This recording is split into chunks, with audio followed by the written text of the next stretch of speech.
aya 34 wi'i, amma mama'en meɗen jaɓaayi tokki ko o wi'i, ɓe calanimo, ɓerɗe maɓɓe co'i Masar. ɗo Istifanus e tabbitinana ɓe mama'en maɓɓe jaɓaayi tokki ko annabi Musa wi'iɓe, ko nde Allah Joomiraawo e hoore muɗum metani annabi Musa wari metani kaakiraaɓe maɓɓe, amma ɓe tokkaayi ko annabi Musa wi'iɓe. ɓe ngarti ɓe caatal ko'e ganyuɓe waɗuki ko Allah Joomiraawo wi'ata ɓe nder wolde muɗum. e carel ngel Isra'ilanko'en e dow laawol mu'en daga leydi Masar yaaki leydi Kan'aana, amma nde ɓe koolaaki ko annabi Musa wi'iɓe, sey ɓerɗe maɓɓe co'i Masar. aya 4 yaaki 41 wi'i, ɓe mbi'i Haruna, waɗan en allaaji ardotoɗi en, ngam en anda ko heɓi Musa burtinoyɗo en leydi Masar. nder balɗe ɗen ɓe ngaɗi gagel jinaari, ɓe ngartiri ngel Allah maɓɓe, ɓe kirsani ngel cakkiri, ɓe ngaɗi humto ngam mawninki ko ɓe ngaɗi e juuɗe maɓɓe. ayaje ɗe e kokka en habar ko Yahudanko'en ngaɗi carel ko ɓe ngonno dow laawol maɓɓe daga leydi Masar yaaki leydi Kan'aana. e ɓe dow laawol maɓɓe yaaki leydi Kan'aana, leydi ndi Allah Joomiraawo waɗani annabi Ibrahim alkawal hokkuki ɗum kanko e taaniraaɓe maako. nde ɓe ngari haade hocceere Sinay, sey ɓe koɗi ɗon. diga ɗon sey Allah Joomiraawo noddi annabi Musa ƴenta hocceere nden, sey annabi Musa bo waɗi non no Allah umri ɗum, o ƴenti hocceere nden, o waɗi balɗe 40 dow mayre e mo suumi, waato o nyaamata o yarata haa balɗe 40. mobgal Isra'ilanko'en bo e ton keɗiimo. nde ɗum waɗi balɗe 2 ɓe ngi'aayimo, ɗum waɗi yontoore goo ɓe ngi'aayimo, haa ɗum waɗi balɗe 10 ɓe ngi'aayimo. e ɓe ndeeni haa gaɗa lewru go'o ɓe ngi'aayi annabi Musa jippoyake. diga ɗon fa sey ɓe puɗɗi metitaaki e ɓe mbi'a, kai ɗume ne heɓi Musa o haa joni o wartoyaayi? anya bo ko o wi'en ɗum goonga? annabi Musa bo e ton sumpotire e Allah Joomiraawo dow hocceere Sinay. Allah Joomiraawo e hoore muɗum e juuɗe muɗum e windana annabi Musa attawra dow alluhaaje ɗe kaaƴe ngam o waddana Yahudanko'en. Yahudanko'en bo e ton ndeena annabi Musa ley hayre nden. nde ɓe ndeeni haa ɓe comi ɓe ngi'aayi annabi Musa, sey ɓe mbi'i Haruna mawniraawo annabi Musa, kai minon fa min comi e reenuki o neɗɗo, en anda bo ko ɗume heɓoyimo. ngam non ɓe mbi'i Haruna mawniraawo annabi Musa, waɗan en allaaji ardotoɗi en, ngam en anda ko heɓi Musa wurtinoyɗo en leydi Masar. nde ɓe mbi'i Haruna non, sey Haruna waɗi rowɓe maɓɓe ɓe kawriti fuu koyn noppi maɓɓe. gaɗa ɓe kawritani koyn Haruna, sey o waɗi koyn to hiite, o ɓolini koyn, o waɗani ɓe gagel jinaari, ɓe ngartiri ngel Allah maɓɓe, ɓe kirsani ngel cakkiri, ɓe ngaɗani ngel humto, ɓe mawnini ko ɓe ngaɗi e juuɗe maɓɓe. fii jurumɗum, to a yiɗi ɗawta nanki ɗum habaru, sey njanga nder attawra deftere wurtaaki suura 32. en nani no Yahudanko'en mawniniri fii ɗum ɓe ngaɗiri e juuɗe maɓɓe bo Allah. ɓe ngartiri fii ɗum ɓe ngaɗiri e juuɗe maɓɓe warti Allah maɓɓe. kayto ɗo e holla en iri ciya imaanu ɓerɗe maɓɓe. nde annabi Musa dilli aliɓe ɗon e ɗon ɓe celi laawol Allah, ɓe ngaɗi ka mawninki gunkiya nga ɓe ngaɗiri juuɗe maɓɓe. kayto aya 42 yaaki 43 wi'i, ngam non Allah waylitani ɓe ɓaawo, o aliɓe ɓe mawnini koode, non no ɗum windira nder deftere annabo'en wi'uki, onon yimɓe Israa'ila, duuɓi 40 ɗi ngaɗɗon nder ladde, min kirsanɗon marle cakkanɗon?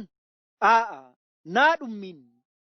on dondake lukuru Allah moɗon mole, kanga e Allah hoodere moɗon bi'etenga rifan, allaaji ɗi ngaɗɗon ngam mawninki. ngam majum mi riway on, mi yara on ton leydi Babila. ɗo e wanginana en nder tariha jonde Isra'ilanko'en fuu Yahudanko'en nyamri yeeso e mawninki gunkiiji haa ɓe nattoy nder leydi Kan'aana. Diga ngel ton sharel Allah e munyani ɓe e waggina ɓe ngam ɓe ngaylitoo dow laawol muɗum, ɓe tokka wolde maako, ɓe ngaɗa ko o wi'ata ɓe. Amma ɓe nganyi haa Joomiraawo monnani ɓe, waylitani ɓe ɓaawo ngam ciya imaanu maɓɓe. O riiwi ɓe diga nder leydi ndin, o yaari ɓe maccungaaku leydi Baabiila. To a yiɗi nana habaru no Isra'ilanko'en kocca yaaki maccungaaku to leydi Baabiila, sey njanga nder alkawal kiiɗngal deftere habaruuji laamu suura 37 aya 15 yaaki 23, e deftere annabi Irmiya suura 34 e suura 52 a ɗawtay nanki ɗum habaru. Allah Joomiraawo hiitake Isra'ilanko'en ngam ciya waɗuki ko o wi'iɓe nder wolde maako. Allah Joomiraawo e tabbitinana en ɗo'o koo moye ɓii Aadama gayuɗo waɗuki ko Allah yiɗi, se ko wala o hawray e kiita Allah. Ngam non, bandiraaɓe am, sey kakkilen ngaɗen ko Allah wi'ata en nder wolde muɗum, ngaɗen ko Allah yiɗi nder jootnde meɗen, ngam to kawren e kiita maako nyalnde darngal.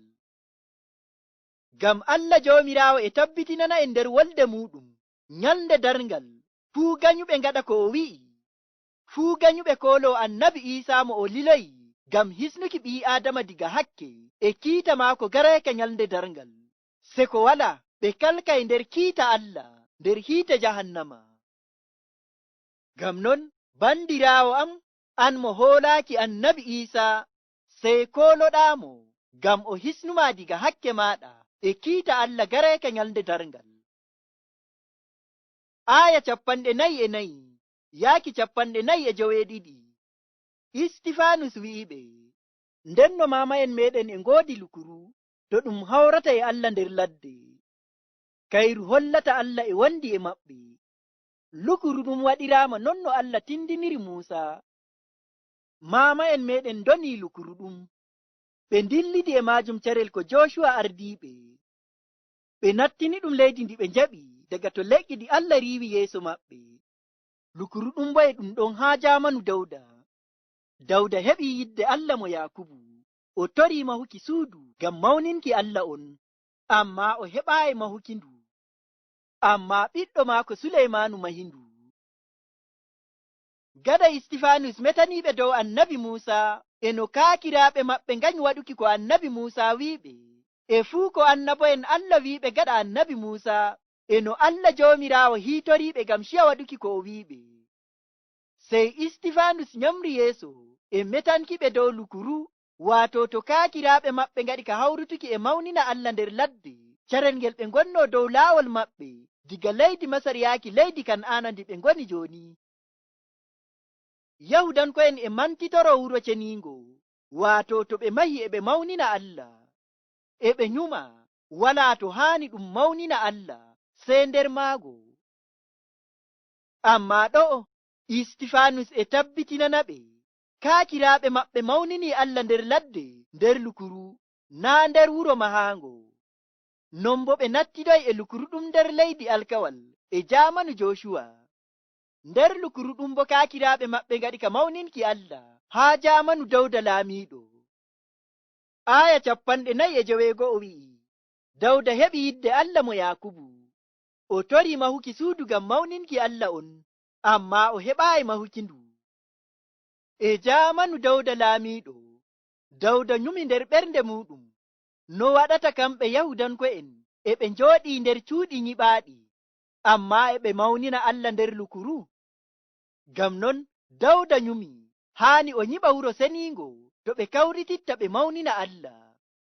Amma Allah Joomiraawo jaɓanaayimo, ngam Dawda laamiiɗo honi ɗuɗɗum, wari yimɓe ɗuɗɓe, ngam non juuɗe muɗum senaaki. Allah Joomiraawo wi'imo, juuɗe maaɗa senaaki, ngam a honi a wari yimɓe ɗuɗɓe a rufii ƴiiƴam.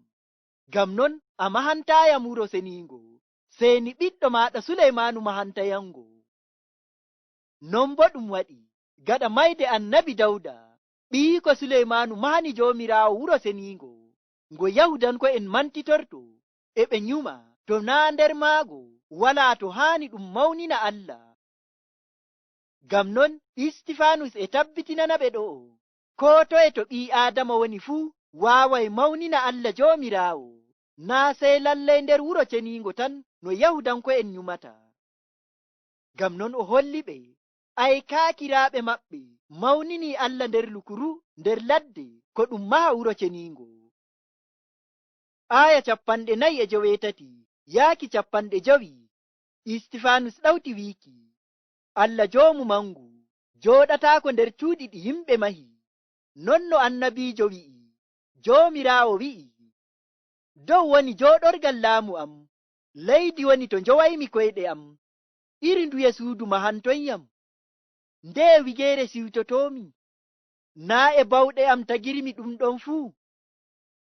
Ɗo Allah Joomiraawo e tabbitinana en o jooɗataako nder wuro ceniingo non no Yahudanko'en nyumata. Ngam Allah Joomiraawo joomu mangu kanko tagi dow e ley. Ngam non Allah Joomiraawo ƴami wiiki, nde wigeere mahantemmo, ngam Allah Joomiraawo naa o neɗɗo. Allah Joomiraawo joomu mangu e teddungal taguɗo dow e ley e koo ɗume e koo moye jooɗataako nder cuuɗi ɗi yimɓe mahi. Ɗume woni ma'ana ɗum? Allah Joomiraawo jooɗataako nder cuuɗi ɗi yimɓe mahi. Allah Joomiraawo naa o neɗɗo, o jooɗataako nder cuuɗi ɗi ɓii Aadama mahi. Allah Joomiraawo e mo koo toye, walaa to njahataa to Allah walaa. Ɓii Aadama to woni tan woni. Allah Joomiraawo bo o ruuhu, waato e mo koo toye, walaa to o walaa. Naa bo ɓii Aadama to njiiɗaamo ɗon tan o woni. Ngam non Istifanus e tabbitinana ɓe ɗo'o ɓii Aadama waaway mawnina Allah koo toye to woni fuu, naa sey lallay nder wuro ceniingo tan. Allah joomu mangu jooɗataako nder cuuɗi ɗi yimɓe mahi.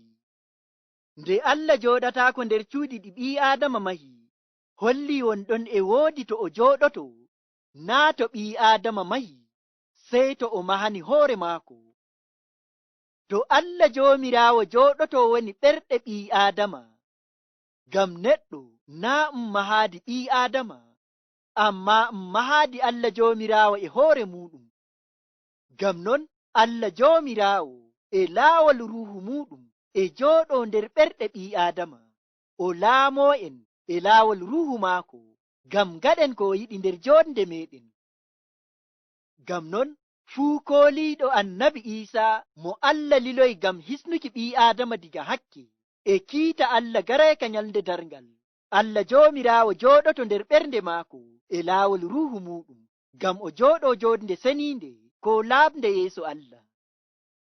A faami ɗum bandiraawo am? Allah Joomiraawo hokkuma faamu ɗum. Amin. Hande e woodi woɓɓe nyumooɓe nder ɓerɗe mu'en bo Yahudanko'en ɓe'e. Allah Joomiraawo nanta do'aare meɗen sey to wonde wigeere tan. To a nyuma nder ɓernde maɗa, Allah Joomiraawo nanta do'aare meɗen, ko bo ɗum mawninta Allah Joomiraawo sey to wonde wigeere tan.